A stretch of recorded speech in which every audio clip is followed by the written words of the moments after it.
Hi friends, welcome to my channel. Friends, ಇವತ್ತಿನ ವಿಡಿಯೋದಲ್ಲಿ ಒಂದು ಸೂಪರ್ ಆಗಿರುವಂಥ ಸ್ನ್ಯಾಕ್ಸ್ ರೆಸಿಪಿನ ಮಾಡ್ತೀನಿ. ಇವಾಗಿನ ಕಾಲದ ಮಕ್ಕಳಿಗೆ ಈ ರೆಸಿಪಿ ತುಂಬಾ ಇಷ್ಟ ಆಗುತ್ತೆ. ಈ ರೆಸಿಪಿ ನಾನು ಮಾಡೋದಕ್ಕೆ ನಾನಿಲ್ಲಿ ಒಂದು 6ರಿಂದ 7 ಬಣ್ಣ ತೊಗೊಂಡಿದ್ದೀನಿ. ಮತ್ತು ತರಕಾರಿಗಳನ್ನ ಕಟ್ ಮಾಡಿ ಇಟ್ಕೊಂಡಿದ್ದೀನಿ. ಬಟಾಣಿ ಮತ್ತು ಪೊಟೇಟೊ, ಮಸಾಲ ಐಟಮ್ಸ್ಗಳು ಮತ್ತು ಒಂದು 2 ಬ್ರೆಡ್ನ ನಾನಿಲ್ಲಿ ರೋಸ್ಟ್ ಮಾಡಿ ಪೌಡ್ರ್ ಮಾಡಿ ಇಟ್ಕೊಳ್ತಾ ಇದ್ದೀನಿ. ಈ ಪೌಡರ್ ಹೊರಗಡೆ ರೆಡಿ ಕೂಡ ಸಿಗುತ್ತೆ, ಅಥವಾ ನಿಮ್ಗೆ ಈ ಥರ ಪೌಡ್ರ್ ಸಿಕ್ಕಿಲ್ಲ ಅಂದರೆ ನೀವು ಮನೆಯಲ್ಲೇ ರೆಡಿ ಮಾಡ್ಕೊಳ್ಬಹುದು. ಇವಾಗ ಒಂದು ಬಾಳ್ಗೆಗೆ ಎಣ್ಣೆ ಹಾಕಿಬಿಟ್ಟು ಕಟ್ ಮಾಡಿ ಇಟ್ಕೊಂಡಿರ್ತಕ್ಕಂಥ ಎಲ್ಲ ತರಕಾರಿಗಳನ್ನ ಇದರೊಳಗೆ ಹಾಕ್ಕೊಂಡು ಫ್ರೈ ಮಾಡ್ಕೊಳ್ಬೇಕು. ಹಸಿಮೆಣಸಿನ್ಕಾಯಿ, ಈರುಳ್ಳಿ, ಟೊಮೆಟೊ, ಕ್ಯಾರೆಟ್ ಇಷ್ಟು ತರಕಾರಿಗಳನ್ನ ನಾನು ತೊಗೊಂಡಿದ್ದೀನಿ. ನೀವು ಬೇರೆ ಬೇರೆ ಬೀನ್ಸು ಅದೆಲ್ಲ ಇದ್ದರೆ ಅದನ್ನು ಕೂಡ ಹಾಕ್ಕೊಳ್ಬಹುದು. ನಿಮ್ಮಲ್ಲಿ ಯಾವ ಥರ ವೆಜಿಟೇಬಲ್ ನಿಮಗೆ ಇದೆ ಅದನ್ನು ಹಾಕಿ ನೀವು ರೆಡಿ ಮಾಡ್ಕೊಳ್ಬಹುದು. ಇವಾಗಿದು ನೀಟಾಗಿ ಫ್ರೈ ಆಗಬೇಕು. ಫ್ರೆಂಡ್ಸ್, ನಾನು ಯಾವೊಂದು ರೆಸಿಪಿ ಮಾಡ್ತಾಯಿದ್ದೀನಿ ಅಂತ ನಿಮಗೆ ಆಲ್ರೆಡಿ ಗೊತ್ತಾಗಿರುತ್ತೆ. ನಾನಿವತ್ತು ಮಾಡ್ತಾ ಇರೋವಂಥ ರೆಸಿಪಿ ಯಾವುದಂದರೆ ಬರ್ಗರ್.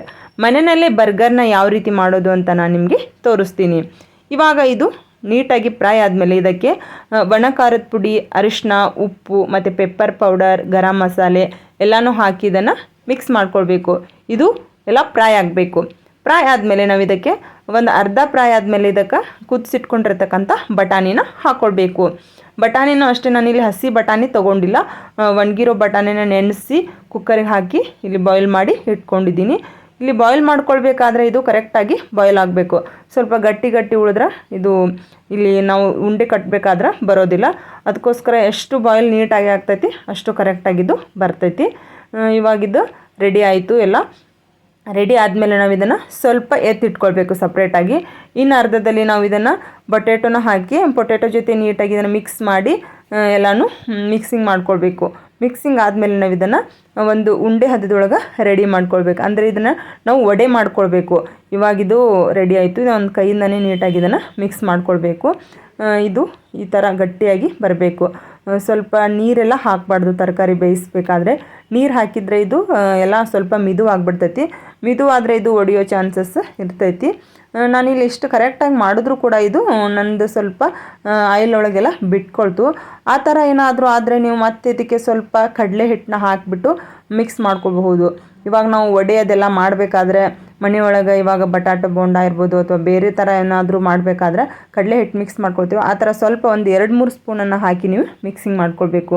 ಇದು ಉಂಡೆ ಹದದೊಳಗೆ ಬಂದರೂ ಕೂಡ ಇದು ಸ್ವಲ್ಪ ಆಯಿಲ್ ಒಳಗೆ ಬಿಟ್ಕೊಳ್ತು. ಒಂದು 7ರಿಂದ 8 ಲಡ್ಡುನ ನಾನು ಮಾಡಿ ಇಟ್ಕೊಂಡಿದ್ದೆ. ಆಮೇಲೆ ನಾನು ಎಣ್ಣೆ ಒಳಗೆ ಹಾಕಿದಾಗ ಒಂದು ಹಾಕಿದೆ, ಅದು ಸ್ವಲ್ಪ ಸ್ಪ್ರೆಡ್ ಆಯಿತು. ಏನೋ ಆಯಿಲ್ ಸ್ವಲ್ಪ ಸ್ಪೀಡ್ ಇಟ್ಟಿರಲಿಲ್ಲ, ಏನೋ ಗೊತ್ತಿಲ್ಲ. ಅದಕ್ಕೋಸ್ಕರ ನಾನು ತೆಗೆದುಬಿಟ್ಟು ಸ್ವಲ್ಪ ಕಡಲೆ ಹಿಟ್ಟನ್ನ ಹಾಕಿ ಮತ್ತೆ ಮಿಕ್ಸ್ ಮಾಡಿ ಹಾಕಿದೆ. ಇವಾಗ ಪೌಡ್ರ್ ಮಾಡಿ ಇಟ್ಕೊಂಡಿರ್ತಕ್ಕಂಥ ಬ್ರೆಡ್ ಪೌಡ್ರ್ ಇರ್ತಲ್ಲ ಅದರಲ್ಲಿ ಅದ್ಬಿಟ್ಟು ಎಣ್ಣೆ ಒಳಗೆ ಹಾಕಬೇಕು. ಈ ಥರ ಹಾಕೋದ್ರಿಂದ ಏನಾಗ್ತೈತೆ ಅಂದರೆ ಇವಾಗ ನೀವು ಹೊರಗಡೆ ಹೋಟೆಲಲ್ಲೆಲ್ಲ ತಿಂದಿರ್ತೀರ ಬರ್ಗರ್, ಅದೇ ರೀತಿಯಾಗಿ ನೀಟಾಗಿ ಕಾಣ್ತೈತಿ ವಡೆ. ಇದೆಲ್ಲ ಹತ್ಕೊಳ್ಬೇಕು. ನಾನು ಆಯಿಲಲ್ಲಿ ಇವಾಗ ಹಾಕ್ಕೊಳ್ತೀನಿ. ಆಯಿಲ್ನ ಕಾಯೋದಕ್ಕೆ ಇಟ್ಕೊಂಡಿದ್ದೆ. ಆಮೇಲೆ ನಾನಿಲ್ಲಿ ಚೀಸ್ನ ಕೂಡ ಕಟ್ ಮಾಡಿ ಇಟ್ಕೊಳ್ತಾ ಇದ್ದೀನಿ. ಇದು ಬರ್ಗರ್ ಚೀಸೇ ಸಪ್ರೇಟಾಗಿ ಸಿಗುತ್ತೆ. ಒಂದೊಂದು ಪೀಸ್ಗೆ ಸಪ್ರೇಟಾಗಿ ಇಟ್ಟಿರ್ತಾರೆ. ಇವಾಗ ನೀವು ದೊಡ್ಡದೆಲ್ಲ ತಂದರೆ ಅದು ಪಿಜ್ಜಾ ಎಲ್ಲ ಮಾಡಬೇಕಾದ್ರೆ ಅದನ್ನು ಯೂಸ್ ಮಾಡ್ತಾರೆ. ಇದು ಬರ್ಗರ್ಗೆ ಅಂದರೆ ಇದು ಸಪ್ರೇಟಾಗಿ ಸಿಗುತ್ತೆ. ಅದನ್ನು ನಾನಿಲ್ಲಿ ತಂದು ಇಟ್ಕೊಂಡಿದ್ದೀವಿ. ಈಗ ನಾನು ವಡೆ ರೆಡಿ ಆಗೋ ಅಷ್ಟರಲ್ಲಿ ಇದನ್ನು ರೆಡಿ ಮಾಡಬೇಕಂತೇಳಿ ಚೀಸ್ನ ಕಟ್ ಮಾಡಿ ಇಟ್ಕೊಳ್ತಾ ಇದ್ದೀನಿ. ಇವಾಗ ಚೀಸ್ ತೆಗೆದು ಒಂದು ಪ್ಲೇಟಲ್ಲಿ ಹಾಕಿ ಇಟ್ಕೊಳ್ತೀನಿ. ಈ ಥರ ಇಟ್ಕೊಂಡ್ರೆ ಸ್ವಲ್ಪ ಬೇಗನೆ ಹಾಕ್ಬೋದು ಅಂತ. ವಡೆ ಎಲ್ಲ ತಣ್ಣಗಾಯಿತು ಅಂದರೆ ಇದು ಚೀಸು ಕರೆಕ್ಟಾಗಿ ಮೆಲ್ಟ್ ಆಗೋದಿಲ್ಲ. ಅದಕ್ಕೋಸ್ಕರ ನಾನಿಲ್ಲಿ ಎತ್ತಿ ಇಟ್ಕೊಳ್ತಾ ಇದ್ದೀನಿ ತೆಗೆದು.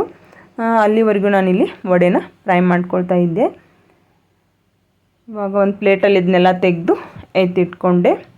ಎತ್ತಿಟ್ಕೊಂಡಾದ್ಮೇಲೆ ನಾನಿಲ್ಲಿ ವಡೆ ಯಾವ ಥರ ಬಂದಿದೆ ಅಂತ ನೋಡೋಕ್ಕೆ ಹೋದೆ. ಬಟ್ ನೀವು ಇಲ್ಲಿ ನೋಡ್ತಿರ್ಬೋದು, ಸ್ವಲ್ಪ ಇದು ಎಣ್ಣೆ ಒಳಗಡೆಲ್ಲ ಬಿಟ್ಕೊಳ್ತಾ ಇದೆ, ಕರೆಕ್ಟಾಗಿ ಬರಲಿಲ್ಲ. ಈ ಥರ ನಿಮಗೂ ಕೂಡ ಅನುಭವ ಆಗಿರುತ್ತೆ ಅಂತ ಅನಿಸುತ್ತೆ. ನನಗಂತೂ ಇವತ್ತು ಅನುಭವ ಆಯಿತು.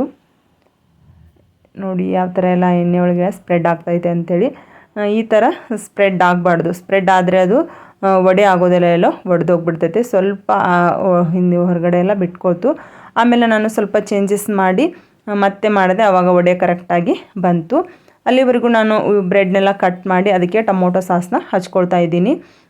ನೀವು ಇಲ್ಲಿ ಬರ್ಗರ್ ಸಾಸ್ ಅಂತ ಸಿಗುತ್ತೆ, ಅದನ್ನ ಕೂಡ ಯೂಸ್ ಮಾಡ್ಕೊಳ್ಬೋದು. ಇಲ್ಲ ಅಂದರೆ ನೀವು ಟೊಮೊಟೊ ಸಾಸ್ನ ಯೂಸ್ ಮಾಡ್ಕೊಳ್ಬಹುದು.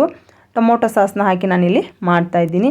ಮತ್ತು ಮಾರ್ಕೆಟಲ್ಲಿ ಸಪ್ರೇಟಾಗಿ ಇದಕ್ಕೊಂದು ಎಲೆ ಕೂಡ ಸಿಗುತ್ತೆ ಹಾಕೊಳ್ಳೋದು, ಅದು ಇವತ್ತು ಸಿಕ್ಕಿಲ್ಲ. ಅದಕ್ಕೋಸ್ಕರ ನಾನು ಇರುವಂಥ ವೆಜಿಟೇಬಲ್ಸ್ನ ಹಾಕಿ ಮಾಡ್ತಾ ಇರುವಂಥದ್ದು.